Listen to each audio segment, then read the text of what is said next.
বিদ্যুৎটা আমরা প্রথমে দেখি কোথায় ব্যবহার করছি। একটা হচ্ছে আলো দেওয়ার জন্য, হিটিংয়ের জন্য অথবা কুলিংয়ের জন্য। অন্তর্বর্তীকালীন সরকার যে চুক্তি করেছে এগুলো সব সম্পর্কিত হয়ে আছে বাংলাদেশের জ্বালানি নিরাপত্তা নিশ্চিত করা না।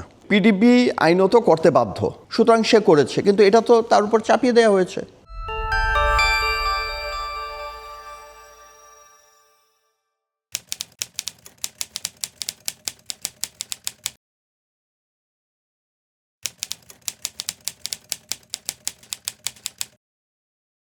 আপনি প্রশ্নটা করছেন জ্বালানি নিয়ে, কিন্তু আসল সমস্যাটা হচ্ছে শক্তি নিয়ে, এনার্জি নিয়ে।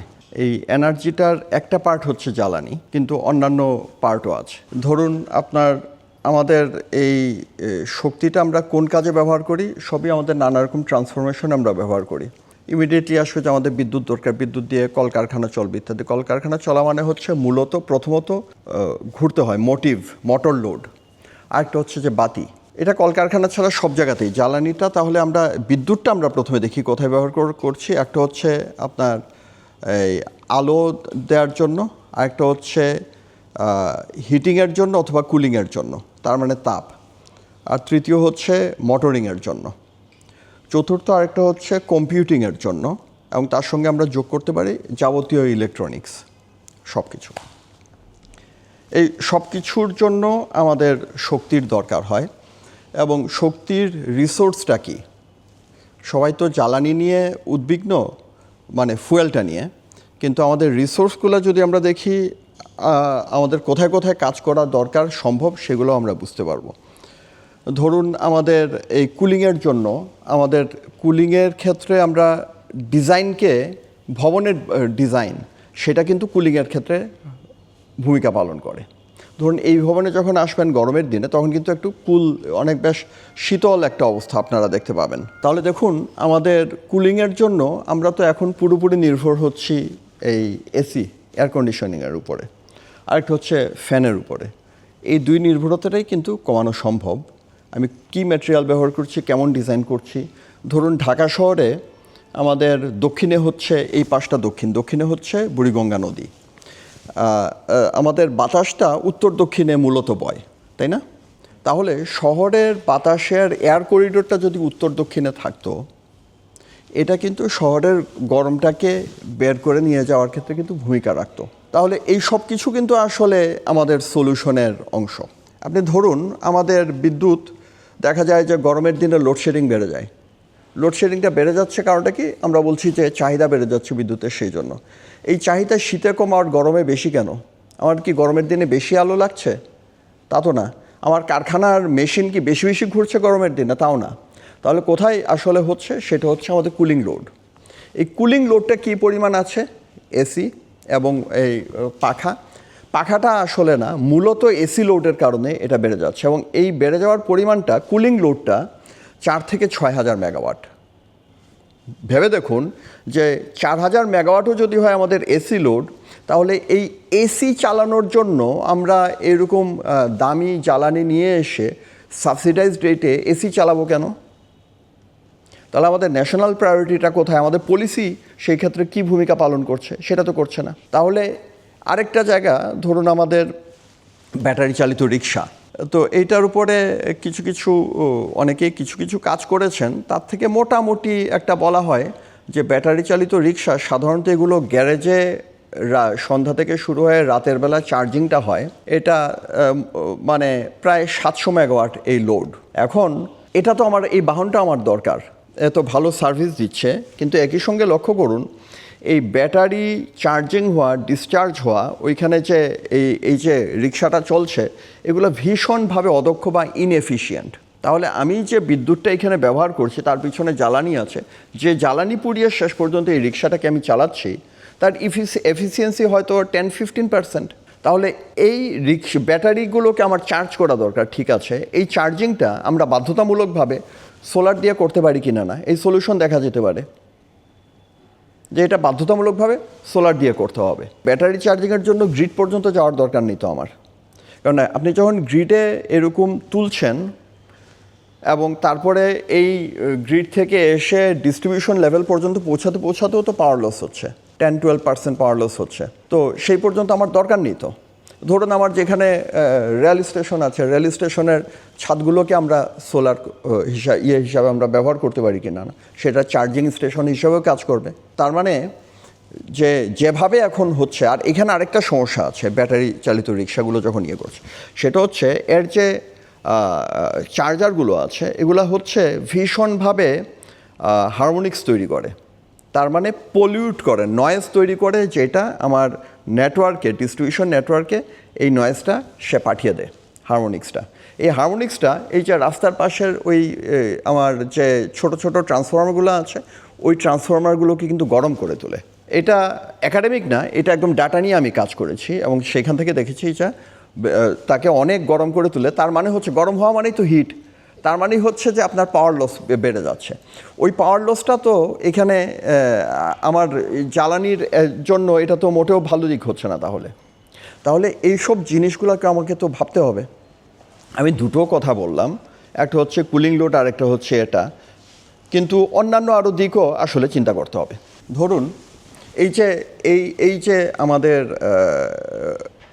6000 মেগাওয়াট এই প্রভিশনিংটা আমাদের তো সারা বছর মেনটেন করতে হচ্ছে। ধরুন শীতের সময়ে যেহেতু এই ডিমান্ডটা কম, শীতের ধরুন ডিসেম্বর জানুয়ারি এই 2 মাস যদি ধরি, কুলিং লোডের চাহিদাটা কম, এই সময়টায় আমাদের তাহলে বিদ্যুৎ উৎপাদন কম করতে হচ্ছে। কিন্তু গ্রীষ্মের সময়ে যেহেতু এটাকে সাপোর্ট করতে হবে, তাহলে তার জন্য ওই ক্যাপাসিটি আমাদেরকে মেনটেন করতে হচ্ছে। তাহলে ওই 2 মাস আসলে কমই বললাম, আসলে আর একটু বেশি হবে। ওই 2 মাসের যে ক্যাপাসিটি চার্জ, ওটা বিদ্যুৎ কেন্দ্র ব্যবহার না করলেও তো আমাকে দিতে হচ্ছে। তাহলে এটা জ্বালানি শুধু না, আসলে এখানে তো আমার ব্যয়টাকে বাড়িয়ে দিচ্ছে, তো উৎপাদন খরচটাকে বাড়িয়ে দিচ্ছে। তাহলে এসব আসলে দেখার বিষয় আছে।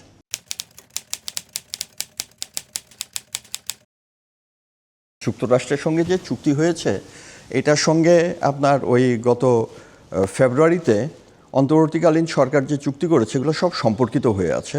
এবং এইসব চুক্তির উদ্দেশ্যটা মোটেও মানে বাংলাদেশের জ্বালানি নিরাপত্তা নিশ্চিত করা না। এই চুক্তিগুলা ভূ রাজনৈতিক, ভূ অর্থনৈতিক কারণে আমাদেরকে করতে হচ্ছে, বা করেছে আমাদের সরকারগুলো তারা করেছেন। তো সেইটার মূল ইয়েটা হচ্ছে যুক্তরাষ্ট্রের দিক থেকে, সেটা হচ্ছে আমাদের জ্বালানি নির্ভরতাটা তাদের নিয়ন্ত্রণে নেয়ার একটা সেখানে পরিকল্পনা হিসেব থাকতে পারে। এছাড়াও অন্যান্য ভৌগোলিক, ভূ রাজনীতিগত স্বার্থ তাদের নিহিত আছে।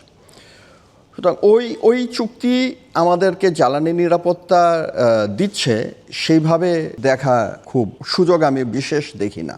এই রিনিউয়েবল এনার্জিটা এটা কেন যেভাবে টেক অফ করতে পারতো সেইভাবে হয়নি, সেটা আসলে মানে এটা এক কথায় তো আসলে বলা করা যাবে না। এটা মানে সলিউশনটা সেই অর্থে এক কথায় নেই। তো একাধিক কারণ আছে। একটা হচ্ছে কি, আপনার এইখানে গ্রিড কানেক্টেড সোলার যখন আমি করতে চাই, তখন তো যে ইনভেস্ট করবে সে তো একটু লং টার্মে তার এই বিনিয়োগের নিরাপত্তাটা বুঝতে চাইবে। কারণ বিনিয়োগের নিরাপত্তার ক্ষেত্রে একটা মস্ত সমস্যা আমাদের দেশে হচ্ছে, সেটা হচ্ছে আমাদের পলিসি বা নীতিটা এটা খুব স্বল্পমেয়াদী হয়।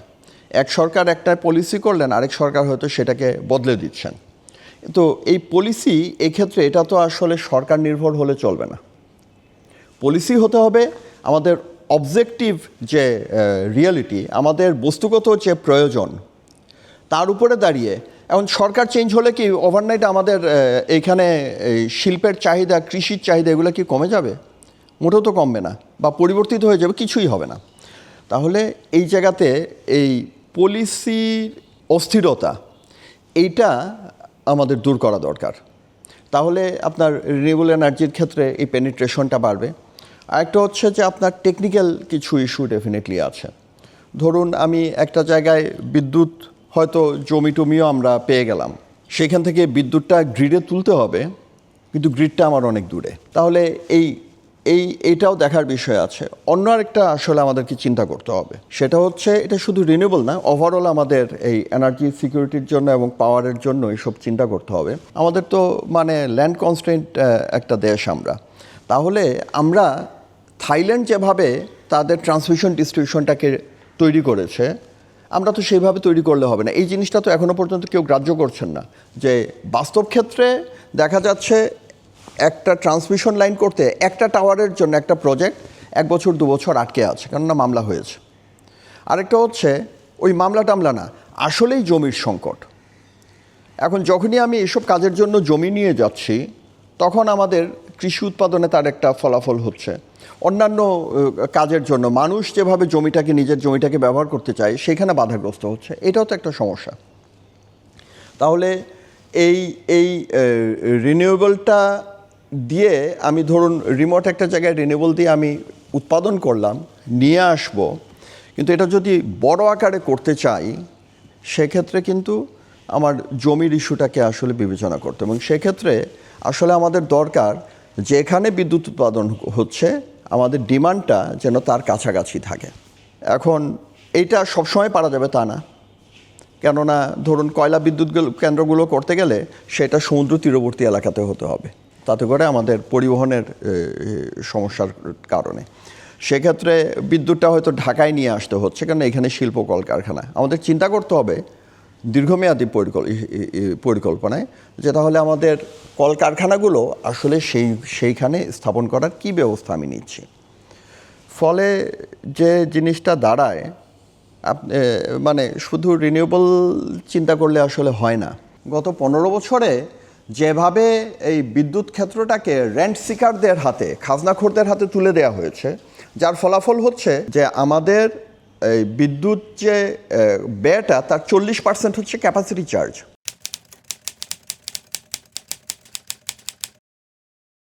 প্রথম কথা বলবো যে আপনার ভর্তুকির টাকাটা যাচ্ছে কোথায়?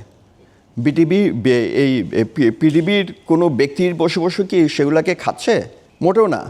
এই টাকাটা যাচ্ছে আসলে ওই যে বেশি দামে বিদ্যুৎ কিনতে হচ্ছে, ওই চুক্তিগুলার ভেতরে গিয়ে ঢুকছে এই টাকাটা। তো ওই চুক্তির ভেতরে যে টাকাটা ঢুকছে সেটাকে বন্ধ করুন, তাহলে তো আর পিডিবিকে এই ভর্তুকিটা দিতে হচ্ছে না। পিডিবি তো মানে মাঝখানে একটা লেয়ার মাত্র। এই যে এতগুলা চুক্তি হয়েছে আইপিপিগুলোর সঙ্গে, যে চুক্তিগুলো হচ্ছে, পিপিএগুলো হয়েছে, পিপিএগুলা পিডিবি আইনত করতে বাধ্য, সুতরাং সে করেছে, কিন্তু এটা তো তার উপর চাপিয়ে দেওয়া হয়েছে, নির্দেশিত হয়ে করেছে। সুতরাং এইভাবে যদি একটা করা হয় যে কে দায়ী বলে পিডিবিকে ধরা হয়, এই অ্যাপ্রোচটা আসলে ভুল। তাদের পরিচালনার দক্ষতাটা বাড়াতে হবে, সেই সব কাজ আমাদেরকে করতে হবে। বহু মানে পিডিবির হয়তো একটা বিদ্যুৎ কেন্দ্র, একটা প্ল্যান্ট বসে আছে, তার মানে সমস্যা আছে বলে সেই প্ল্যান্ট 2 বছর ধরে বসে আছে, কিন্তু প্ল্যান্টের যারা জনবল তাদেরকে তো বেতনটা দিতে হচ্ছে। এটা তো আর ওই জনবলের তার জন্য দায়ী না। তাহলে এইসব সমস্যাগুলো সমাধান করতে হবে। ওই ভর্তুকির কথা যেটা বলা হচ্ছে সেটা সব কমে যাবে। আর ভর্তুকি আপনার এই যে এই এসি চালানোর জন্য যে টাকাটা দিতে হচ্ছে, এই টাকাটা কেন সমগ্র জনগণ ব্যবহার করবেন? এই রুমে যে এসি চলছে, এই এসি চলার জন্য যে বিদ্যুতের যা টাকার দামটা দিতে হচ্ছে, সেখানেও তো একটা ভর্তুকি আসলে দিতে হচ্ছে সরকারকে। সেটা কেন সরকার বহন করবেন? এটা সরকার মানে হচ্ছে, কিন্তু আসলে শেষ পর্যন্ত জনগণের ঘাড়েই এসে চাপছে। কেন জনগণ সেটা বহন করবে? সেগুলোকে আপনি করুন, যেখানেই এসি থাকবে, বা কোনো একটা নীতি করুন যে মানে একটা থ্রেশহোল্ডের বেশি, একটার বা মানে 1 টনের বেশি বা হোয়াট এভার, একটা থ্রেশহোল্ডের বেশি কেউ এসি ব্যবহার করলে, কিংবা এসি ব্যবহার করলেই সঙ্গে সঙ্গে তার বিদ্যুৎ বিল এই রেট হবে, সেই সবের ব্যবস্থা করুন। তাহলে এই ভর্তুকি এইভাবে থাকবে না।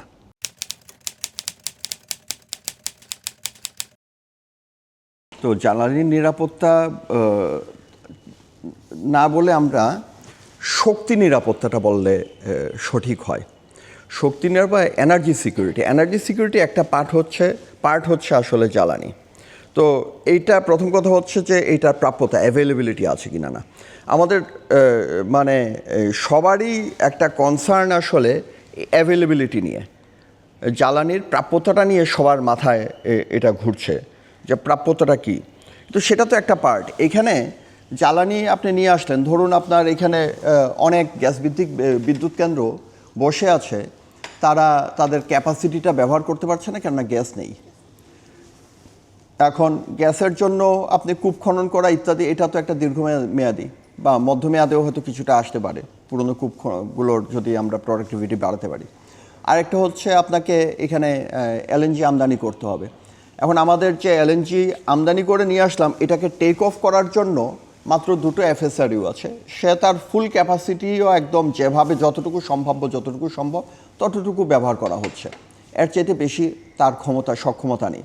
তাহলে নতুন এফএসআরইউগুলো বসাতে হবে।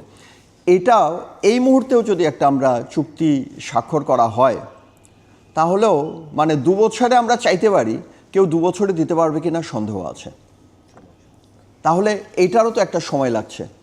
তাহলে ইমিডিয়েটলি আসলে এটা কিন্তু সমাধান করা যাচ্ছে না। অন্য একটা যেটা হচ্ছে, আমাদের কয়লা বিদ্যুৎ কেন্দ্রগুলোতে কয়লা আমদানির ক্ষেত্রে কিন্তু নানা রকম জটিলতা দেখা যাচ্ছে। যে এই আমদানি করবে কয়লা, সেই জায়গাতেও কেউ এখানে হাত দিয়ে বসে আছে, মনোপলি ব্যবসা করছে। এবং জ্বালানি নিরাপত্তার ক্ষেত্রে বা এনার্জি সিকিউরিটি, শক্তি নিরাপত্তার ক্ষেত্রে আমি বলবো যে প্রথম মানে বিপদ বা থ্রেট সেটা হচ্ছে দুর্নীতির কারণে আজকে আমরা এই জায়গায় এসে ঠেকেছি। আজকে আমাদের এনার্জি সিকিউরিটিটা যে অবস্থায় আছে, এটা তো মানে 20 বছর আগে তো এরকম ভালনারেবল জায়গায় ছিল না। তো প্রথম বিপদটা হচ্ছে দুর্নীতি। তারপরে আপনি নীতিগত প্রশ্নগুলো আসবে, যে আমরা কিভাবে এটাকে সাজাচ্ছি। স্বল্প মেয়াদে হলে কি করব, মধ্যমেয়াদে, মধ্যমেয়াদে হচ্ছে আপনার এফএসআরইউ এখানে করতে হবে, ল্যান্ড বেস এফএসআরইউ এই টেক অফ পয়েন্টগুলোকে করতে হবে। অন্য যেটা প্রশ্ন আসবে, যে আমি তো বিদ্যুৎ উৎপাদন করলাম না হয়, বা আমি গ্যাসটাকে নিয়ে আসার পাইপলাইনটাও আমার আছে কিনা, যদি থাকে বিদ্যুৎ উৎপাদন করলাম, এটার ট্রান্সমিশন ডিস্ট্রিবিউশনে আমার সাফিসিয়েন্ট যথেষ্ট ব্যবস্থা আছে কিনা। ফলে এই যা শক্তি নিরাপত্তাটা, এটা আপনার এই ইনফ্রাস্ট্রাকচারটা কি আছে সেগুলোও দেখার বিষয়। অন্যভাবে যদি বলি, যে ধরুন লাউয়ের মাচায় তো আপনি দালান তুলতে পারবেন না, তাহলে এই লাউয়ের মাচাটা বাদ দিয়ে দিতে হবে। আর এই এনার্জি সিকিউরিটির প্রশ্নটাকে চিন্তা করতে গিয়ে আমাদের যেসব জিনিসগুলোকে আমরা ধরে নিচ্ছি যে এইভাবেই এটাকে ভাবতে হবে, যে ফ্রেমওয়ার্কটা, সেখানেও আসলে আমাদের মানে অনেক ব্যারিয়ার আসলে ভেঙে ফেলতে হবে। ধরুন যেটা আমি বলছিলাম, যে ডিজাইনের প্রশ্নটা, কিভাবে আমরা শহর তৈরি করছি, সাজাচ্ছি, তার প্রশ্নটা এর সঙ্গে জড়িত। আপনি ধরুন আমাদের কৃষি উৎপাদনে এই যে ফসল উৎপাদিত হয়, তাতে ব্যাপক অপচয় হয়। তো মূল কথাটা হচ্ছে, সমগ্র ব্যবস্থাতে এই যে অদক্ষতাটাকে, এটা কৃষি বলুন আর এই ব্যাটারি চালিত রিক্সা বলুন, সেগুলো ভীষণভাবে অদক্ষতা। বললাম 10-15%-এর বেশি এফিসিয়েন্সি হবে না। সব জায়গাতে হাত দিতে হবে।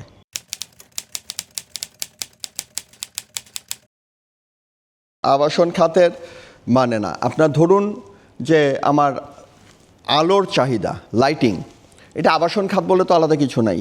ভবনগুলোর জন্য তো আপনার লাগছে, তো সেটা শুধু আবাসনকে আলাদা করে সিঙ্গেল আউট করার কিছু নেই। আমরা ভবনগুলা তুলি, তারপর তার এই দরজা জানালা বন্ধ করে কার্টেন লাগিয়ে আলো আসতে দিব না, বাতাস প্রবাহ আমরা হতে দিব না, এবং তারপর আমাদের এসি এবং বাতি জ্বালাতে হচ্ছে।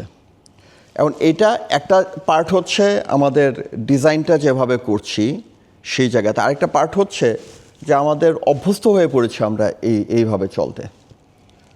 এখন এটা হচ্ছে শহরে এইভাবে আমরা করছি, এই জায়গায় তো এখন চট করে সমাধান তো আসতে হবে না, কিন্তু এটা কালচারাল একটা চেঞ্জের প্রশ্ন আছে। আর হচ্ছে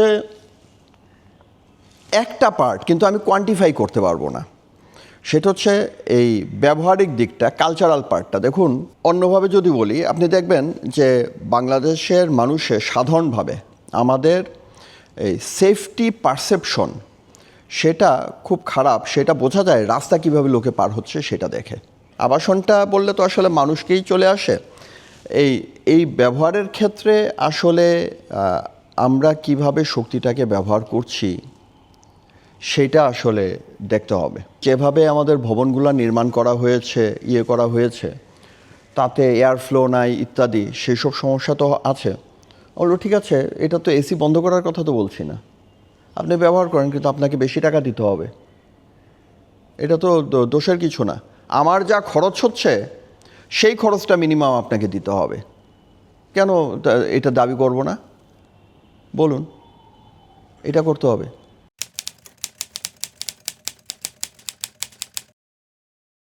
সরকার কেন, আপনাদেরকে বলি, দেখুন মানে এইটা বলছি এই জন্য যে যদি দীর্ঘমেয়াদে এই ইয়েতে মিডিয়াতে থাকেন তাহলে এই জিনিসগুলো একটু চিন্তা করবেন। এই যে আমাদের সামগ্রিক সমস্যাগুলো কোথায় তার একটা ইয়েও এখানে বুঝতে পারবেন। সেটা হচ্ছে ধরুন এই যে 50-এর দশকে আমাদের প্লট করে জমি দেওয়ার যে ব্যবস্থাটা শুরু হলো, ধানমন্ডি থেকে শুরু করে গুলশান টুলশান এখন পূর্বাচল ইত্যাদি। এখন বলুন গুলশানে কাউকে কি পাবেন যে মানে জমির মালিক কেউ আছে, ফ্ল্যাটের মালিক? তার মানে কি ওই যে একটা ডকুমেন্ট দেওয়া হয়েছে, দ্যাটস এ লিগাল ডকুমেন্ট, এবং সেটা দিয়ে ওভারনাইট এক একজন মানে কোটিপতি হয়ে গিয়েছেন, বিশাল টাকার মালিক হয়ে গিয়েছেন। তো ওই জমি থেকে তো এই টাকাটা আসে নাই। এই ভ্যালুটা ক্রিয়েট হয়েছে কোথায়? ভ্যালুটা ইকোনমির অন্যত্র ক্রিয়েট হয়েছে, এবং এই ইনস্ট্রুমেন্টটা ব্যবহার করে, লিগাল ইনস্ট্রুমেন্টটা ব্যবহার করে একটা ওয়েলথ ট্রান্সফার হয়েছে।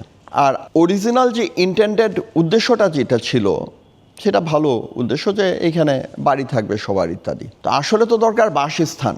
আসলে আপনার যেখানে সীমাবদ্ধতা আছে, জমিটা হচ্ছে বাংলাদেশের সীমাবদ্ধ, সুতরাং জমি হতে হবে একটা ন্যাশনাল অ্যাসেট। ন্যাশনাল অ্যাসেটকে তাহলে ন্যাশনের জন্য এটা ব্যবহার করতে হবে।